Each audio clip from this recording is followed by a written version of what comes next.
reporter for CoinDesk, and I'm here at DevCon 5 in Osaka, Japan. I'm joined today by David Chaum, the founder and CEO of Elixir, as well as the founder of digital cash, eCash, way back in the day. That's right. Thank you so much for joining me today, David. Christine, it's a pleasure to see you again, and yeah, it's nice to be here at DevCon. At DevCon. I'm wondering, here at Ethereum, we're going to be talking a lot about Ethereum 2.0, about the viability of proof of stake. I'm curious, what are you guys up to at Elixir, and how does it relate to some of the things that are happening here at the conference as it relates to Ethereum and smart contract development? Well, we're here on the invitation to speak on Thursday, and I'm looking forward to that. Okay. But we've, actually I got sort of drawn into the blockchain through the Ethereum team, because I met with them at the Economy in Seoul like a year and a half ago, and I listened to their plans for, Ethereum 2 and so forth, and I thought, that may take a little while, and so maybe I should really come back into the field and try to help move things forward and add in some privacy. What pieces of wisdom would you give to the Ethereum community now who's trying to build a scalable and ready for the masses kind of global computer? Well, we have our own ideas, and my group is working to provide quantum resistance, which I think is going to prove to be extremely important going forward, and to building the kind of privacy that is a real pain point for consumers today after the Cambridge Analytica and all the debacles with Facebook, and then of course WeChat. So I think the public is ready to move to something that's dramatically better in terms of privacy and messaging and payments. So that's kind of the way I look at it.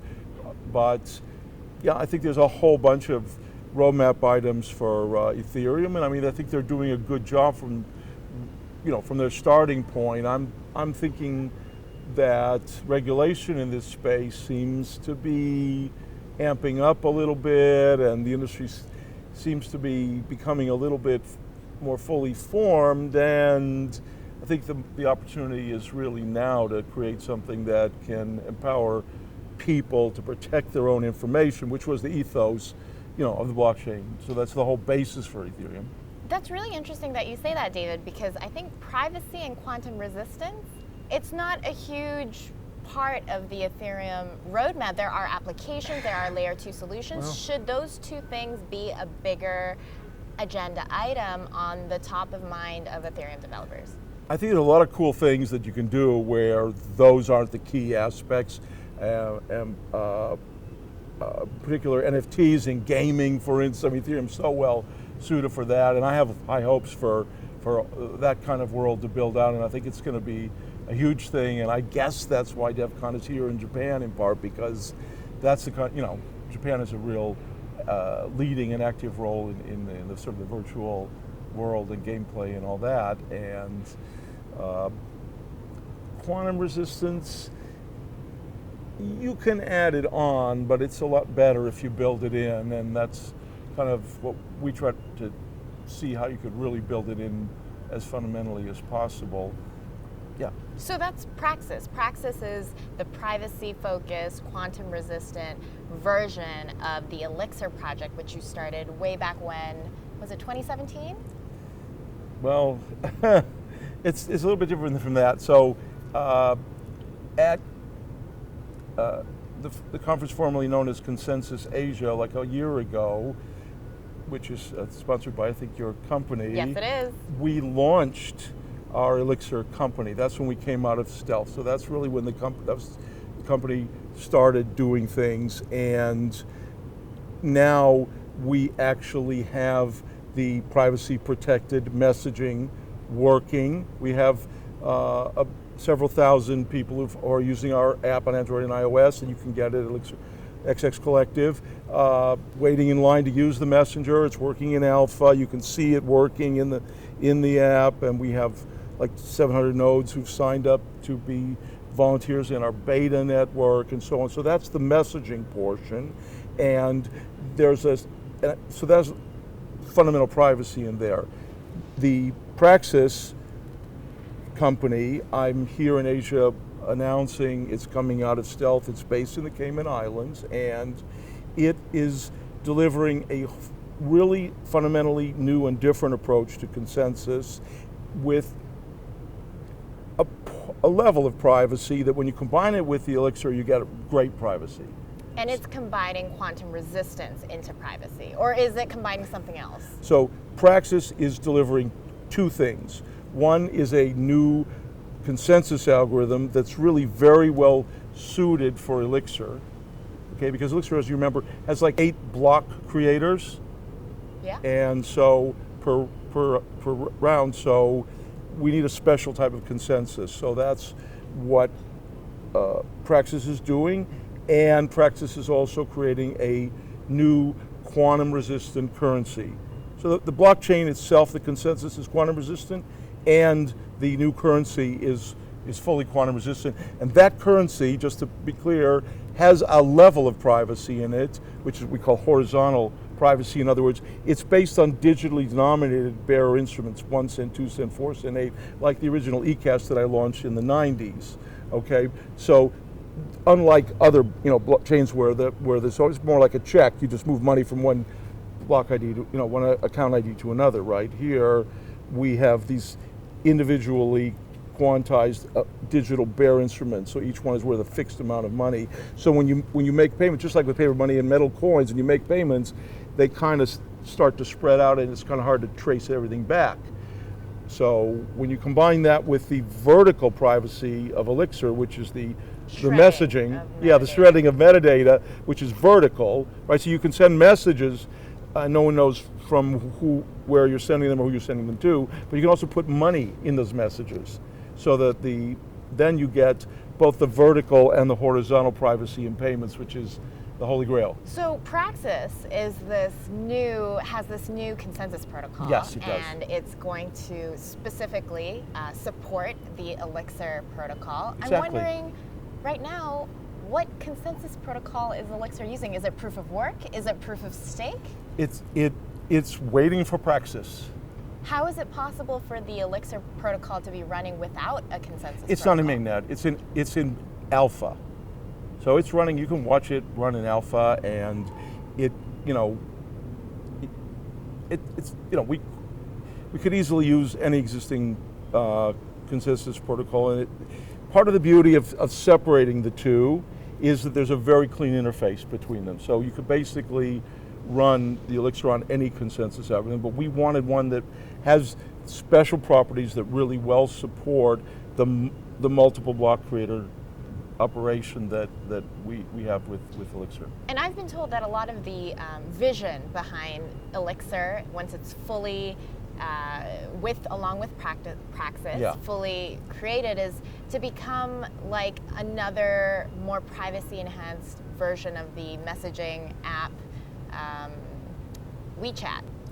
Exactly. And that is right. I've heard that... You probably heard it from me. Yeah, I did. And I've also heard that a lot of the efforts is to bring this to the masses, Yes. make it scalable. Yes, I'm wondering, have you guys already targeted certain enterprises or certain partnerships that might want to adopt the Elixir protocol? Yeah.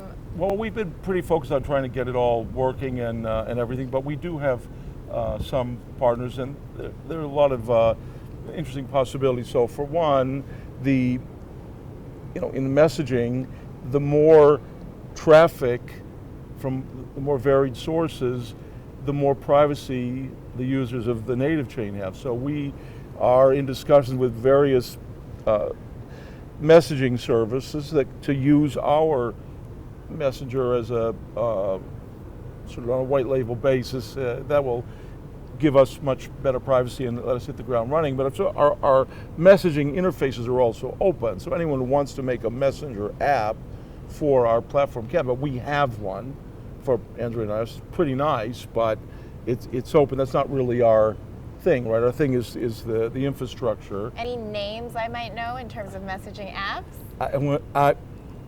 When we're ready to make an announcement, I will let you know. But yeah, that's something that's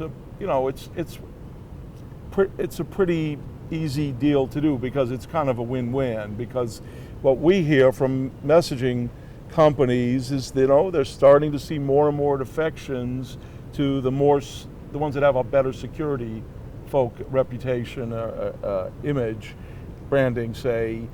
But of course, none of those have metadata shredding, which is the real issue. So many existing messaging services would presumably welcome being able to kind of leapfrog the sort of end-to-end encryption thing and say, okay, we've got the metadata protection when they can, so, or at least as an option. So that's a very promising way to reach scale. So David, while I have you, I mean, one of the other questions that I also wanted to ask you, because you've been in this space for so long, you've been creating digital currencies, thinking of a way of distributed consensus protocol since the 80s, since the 90s. Yes. Before blockchain, before Bitcoin was even a thing, yeah. I understand Elixir and Praxis as having been built upon building blocks of what you had studied in the past. And I'm curious to know, what was the key, what was the building block that Bitcoin and blockchain brought to the Elixir and the Praxis platform? Given your creation of eCash, you had told me before that there were missing pieces, but once the Satoshi Nakamoto white paper was released, and obviously Bitcoin and blockchains became a huge thing, you came back into the space, started innovating again. Tell me about what were the key building blocks, the key inspirations that this crypto and this blockchain movement started for you? Well, what's like overwhelmingly obvious to me, and it's really the only big thing that Bitcoin, say, brought, but it's a huge thing. It's the ability to have these kind of informational security mechanisms that are outside the control of the powers that be. That's the fundamentally different and interesting thing. And yeah, that's actually the real power and that's, I think, what's kindled so much interest in the space, because it's, regulation and all seems to be kind of hampering progress and maybe closing in on space a bit. But the ability to have things that are outside the control of governments is extremely liberating and empowering and inspiring to people, I think. And actually, in the privacy space, I think it's kind of what's needed, because a lot of times governments feel they have the right to spy on their citizens, and they want to coerce those companies which are based in their country to reveal the keys and all that, and that's kind of antithetical to the principles of democracy. I mean, basically, as a citizen in democracy, you're supposed to be able to have kind of like freedom of speech and freedom to research and obtain information, maybe support media sources of information. So I view those as, necessary preconditions for participation in democracy, right? So when governments start pushing back on that, you have a problem. And then, of course, there are other governments that aren't democracies that are using these same mechanisms to kind of tighten the noose on their citizens to a certain extent, or make, increase it. And this has, so-called, in the privacy literature, it's called a chilling effect, right? Whether you really spy on people or not, or whether that really makes a difference to them, in fact, it just knowing that you're free and you're not being spied on is a very different feeling from knowing that you're being observed and your actions are being recorded, and it might someday be misinterpreted or held against you. So it's a very, very big deal, actually. I think that's an important social matter and a social issue that is often talked about in the crypto and blockchain space. It's part of the ethos. That's why I love the whole space. Yeah. And I'm curious to know, I mean, what differences do you see about the blockchain and crypto community that different in value or different in intensity from the early cypherpunk movement for privacy and for democratization of information. Do you think that the blockchain and crypto space now has different traits and characteristics than what you saw back in the 80s or the 90s?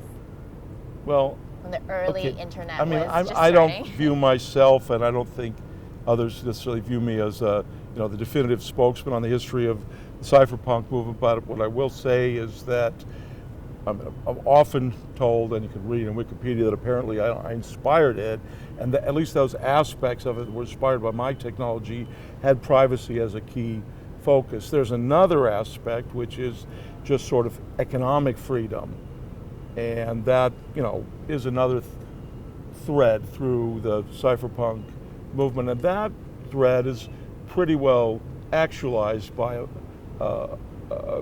say a store of value that's outside of governmental control. But I would say, absent privacy, you really can't be a citizen in a democracy. So this economic freedom that you feel you have may not be enduring. So blockchain and crypto could be used as a way to regain economic freedom. Is that what you're saying? Well, I think there are many people that feel that's the real key aspect, and I think they've been very successful with that. But my point is really just that you can do that in the context of a democracy or a not too invasive non-democracy. But when you get into a less free environment, it may become difficult to use the mechanisms for your economic freedom. So I would say the one is actually predicated on the other. Now, many people are very enthusiastic about the economic freedom and think that maybe they just don't really worry about it being impeded if there's a general lack of freedom. But I think better keep your eye on the prize and focus on the general freedom of of participation and expression and to support the information gathering and so on, so that you can really make meaningful decisions about social policy. Once Elixir is fully launched with Praxxis, yes, what are some countries, some specific communities where you think that this would have an important political and social impact? Are there, certain, I guess, social, when you look at the news, when you look at kind of the state of international and global affairs, are there certain areas of the world where you hope this technology will change how people communicate and how people view data on the internet? I'll tell you a funny story real quick. That is, back in 2000, we had a kind of electoral meltdown in the US, I don't know if you remember, and so I had written the early paper in the 80s on electronic voting, so I decided to kind of create a voting technology research community, and we thought, wow, we do it correctly here in the US, and all those other smaller, more developing countries, they need our help. And later, it turned out that really the way elections were being run in the US was not as good as in some of those countries. And so you have to be a little bit careful. I think that the freedoms that we have in some of these major democracies are, when I read the news, I think they're less certain than I thought when I was growing up. So none that you can tell right now, but the strange thing is that globally, the major countries are all using very similar techniques to kind of control their population. They've all sort of seen the power of obtaining the metadata from messaging and payment apps and using it to somehow keep their population in line and to enhance their own power, both in democracies and in the non-democracy major countries. So that's that shows it's a huge issue, and that's why I'm working to create, it only makes people feel hopeless, or maybe even puts people in denial if there's no way out of it. So for anyone in the world, I think the key that what you're saying is this isn't a platform for any one specific social issue or context or a specific country, but the point is to be a global platform. Yeah, and it creates an opportunity, something that people can believe in. It creates hope that individuals in whatever social system they're living in, can actually communicate electronically with their friends and family, support the media of their choice, obtain information from wherever they'd like. So do the things that are necessary to be free and to be able to participate in creating public policy without fear of being spied on. So we can create the hope for that possibility, which I think will, keep people from sort of becoming despondent and giving up, that there's really no hope for privacy. And it will also prevent the sort of, you can't have this effect where people will start being in denial about their need or wish for the benefits of privacy, because it becomes completely unobtainable. Yeah, I think outside of privacy and quantum resistance, another huge thing for this project is accessibility. In order to obtain that vision, it's making the platform accessible to all these people in different contexts. That's right. What mechanisms or what kind of parameters are you putting in place to ensure that not only is the equipment, the infrastructure, but also the education is there for people to use this technology in different parts of the world? Well, a really interesting thing about our the technology, it's not really specific to us, but when you have a privacy protecting messaging platform like we have, the more existing messaging services that run their traffic through our platform, the better the privacy is for everyone who uses the platform. So our native users as well as for those existing services. So to your point, we are very much open to inherently, we facilitate any nationalized or regional or specific messaging company with their set of users and their user interfaces and so on, to be able just to get on our to use our platform in their back end, so we can scale across all kinds of cultures and countries in parallel. So this is a great thing, because as you know, messaging, say in Korea, is much more about these the icons and the symbols and all that, whereas if you look at the WeChat, it's very much customized per country. It's a very culturally dependent thing, so that kind of thing takes a long time to create, and those user communities. I think people could move over, and we've seen that in the history of social media, but it's also nice that we could just sort of, add this feature into any existing messaging platform. And there are also other messaging platforms that aren't regional, like Wire, for example, is a global privacy messaging platform. And so it'll be interesting to see how this evolves in these different contexts and these different social dynamics. Yeah, I think it's to me it's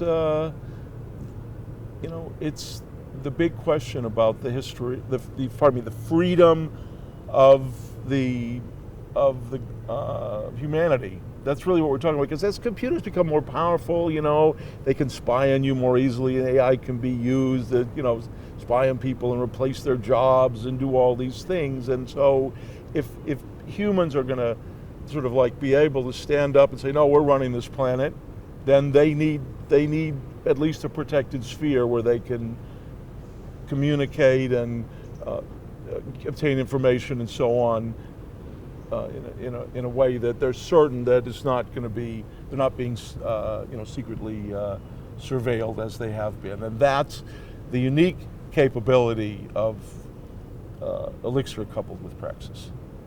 Interesting. I am looking forward to this launch for Elixir coupled with Praxis. Thank you so much for the time, David. Thank you so much for speaking with me. Okay. This was Christine reporting for CoinDesk here with David Chaum, founder and CEO of Elixir at DevCon 5 in Osaka, Japan. Thanks for watching.